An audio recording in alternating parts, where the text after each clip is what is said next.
Good day, Mizansi. Welcome to our stories. In this video, we focus on one man, President Cyril Ramaphosa, and ask, after years in office, what has he actually done? And who is really paying the price? Just recently, Ramaphosa traveled to Kuala Lumpur, Malaysia, to take part in the ASEAN Business and Investment Summit. He declared that South Africa is the gateway into Africa, a prime place for foreign investment. He jovially said he could smell the money in the room and that the smell of money must follow him to South Africa. He also admitted quite transparently that corruption is rife, not only in government but also in the private sector. So far, so good. He acknowledges the problem. But here's where the contradictions come in. Because while Ramaphosa talks about fighting corruption and courting investment from Southeast Asia, the question is, who benefits from all this? And more importantly, is he part of the problem he pretends to oppose? Corruption. Ramaphosa is traveling abroad, asking for investment, inviting Southeast Asian countries to invest in South Africa. Meanwhile, South Africa remains heavily dependent on external funding and aid. But what kind of investment are we inviting? Are we seeking genuine partnerships that build our country, or are we opening doors for foreign capital to land in the lap of the comrades aligned with government? It's a valid question to ask. When will South Africa stop being the one with its hat in hand, begging for investment, instead of being the one calling the shots? If our leadership is still pursuing reliance on external capital rather than building our own internal capabilities and accountability, what has changed? And all the while, the man doing the inviting admits corruption is a big problem. Yet he is the person who heads the state apparatus and is deeply embedded in both public and private sectors.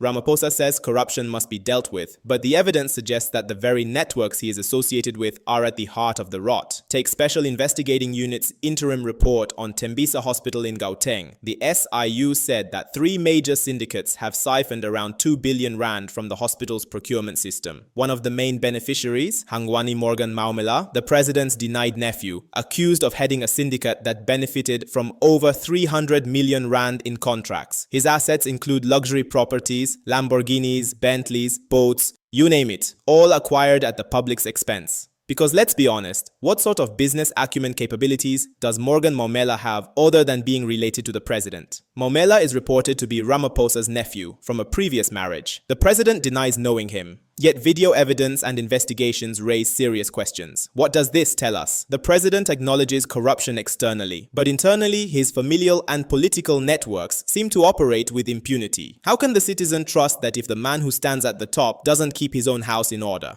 Let's revisit Ramaphosa's line. I could smell the money in the room. The smell of money must follow me to South Africa. It may have been delivered with a smile and a wink in Malaysia, but to many South Africans, that joke lands with bitter irony. Because of course, if you recall the so-called Pala Pala scandal, where millions in cash disappeared from Ramaphosa's farm amid murky circumstances. That scandal raised serious questions about his role, accountability, and whether the title of clean leader holds water. So when he jokes about smelling money, the public isn't laughing. They're wondering, which money? Where did that money go? Who followed him? Are we meant to believe he is the guardian of public morality when his own networks are under investigation? Remember, this is the same man who's said to stuff millions of foreign currency in his sofa. While all this is going on, the president has just been conferred an honorary doctorate in international relations by University Malaya in Malaysia. He becomes only the second South African leader after Nelson Mandela to receive this particular honorary degree. But let's be frank, is Ramaphosa a man of honor? Is his doctorate legit in the sense of moral authority? Indeed, the citation lauds his significant contributions to global diplomacy, international negotiation, strategic leadership. Yet we return to the evidence. A hospital looted of billions, a network of tenders benefiting politically connected individuals. Promises of reform with little visible progress. If you're awarding someone a doctorate for international relations, one expects them to uphold justice, transparency, integrity, domestically and globally. So the question, what has he done to earn it? And is it premature? Or worse, a symbolic cloak that hides the cracks? One of the most frustrating patterns with Ramaphosa's leadership is the language. We will do, we are going to, we must deal with.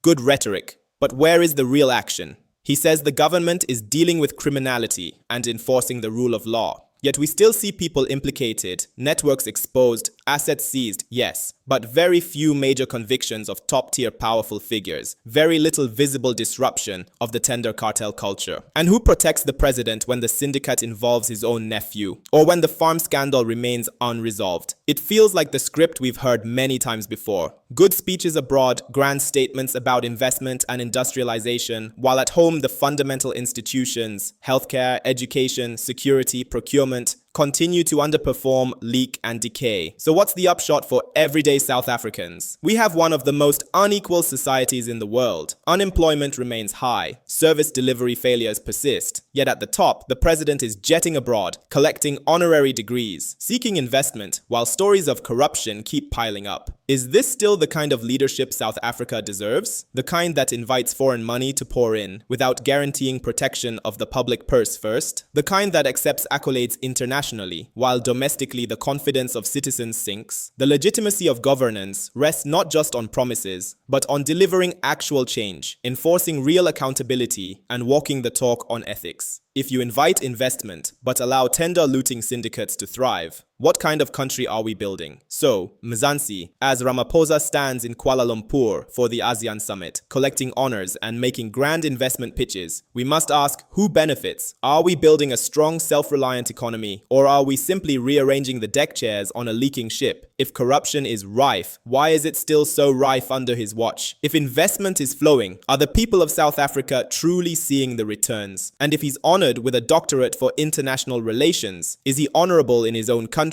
It's time South Africa stopped being invited in and started inviting itself to demand accountability, transparency, and real leadership. Enough of the smell of money jokes. We want the smell of actual delivery. Stay tuned, stay informed. Thanks for watching. Don't forget to like, subscribe, and drop your thoughts in the comments below. Until next time, stay vigilant, stay demanding.